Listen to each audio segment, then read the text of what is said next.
Beach! Beach Sarao! Beach! Beach! Beach Sarao! Beach! Beach! Beach Sarao! Beach!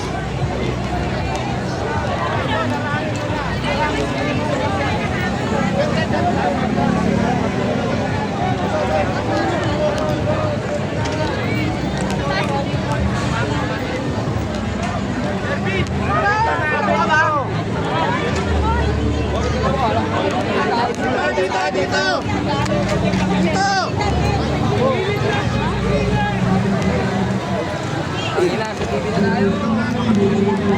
Alam mo, mahirapan na ngayon makita siya. Dami ng tao.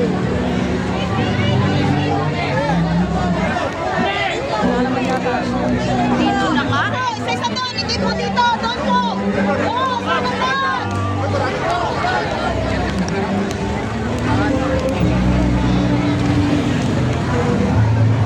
Kaya ng ating bansa sa bawat araw na siya ay VP ng ating bansa.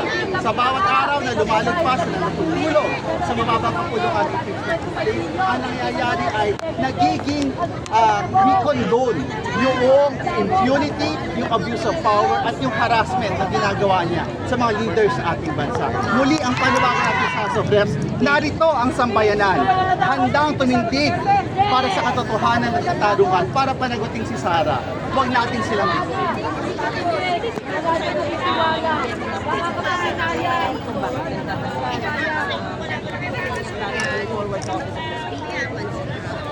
hindi naman tayo nagkukulang. Gusto Panginoon natin ang update sa pamumunan natin sa pag-follow up sa section para aksyonan ng House Leadership. Pero hanggang sa ngayon, ang malinaw, halos 2 buwan lang natutulog. Alam naman natin yung accountability, walang deadline. Pero dapat accountability, ASAP, urgent, yung pinag-iiwan. So, nandito ngayon ang sambayanan kasama natin ang ibang sektor para sabihin sa House of Reps anong petsa na. Huwag tayo matulog sa pansitan ng sensasyon.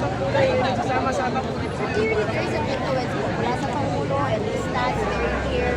Huwag na natin po napansinin yung mga impeachment, yung pagpapausad dyan sa Kamara.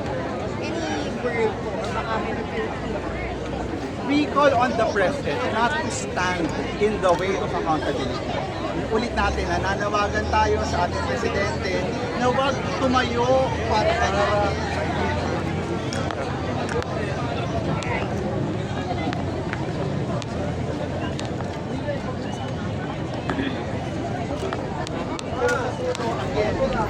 the President will not stand in the way of holding abusive public officials accountable. Kasi sa dulo, responsibilidad ng bawat mamamayan na tiyakin at